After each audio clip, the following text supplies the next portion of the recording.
同大家分享生命需要與關懷之永恆盼望。響骨科一位嘅中年嘅男病人，剛收到醫生嘅檢查報告，發現肝臟有一個嘅腫瘤已經擴散，佢情緒好低落。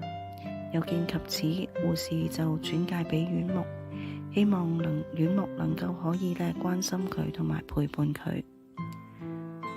院牧探訪呢位嘅中年男病人，佢分享到佢嘅擔心，佢嘅記掛，心裏面有如走入黑洞，冇晒盼望。院牧聆聽佢嘅心情，同時亦都係分享福音，讓到佢知道基督能夠賜予一個盼望同埋平安，喺絕望中亦都係讓到人可以看到光明。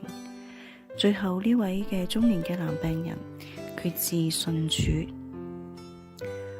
過咗1年多嘅時間，呢位中年嘅男病人再次入院，今次亦都係佢人生走到最後嘅階段。響人情上面看似哀傷，但係呢位嘅中年男病人卻係帶住平安有永恆嘅盼望，返回天家與主相聚。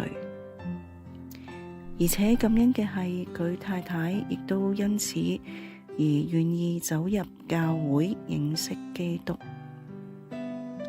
生老病死係人生唔能夠去逃避嘅過程，雖然唔能夠去逃避，但係我哋可以選擇，亦都認識到有永恆盼望，一切都係在於上主嘅恩典。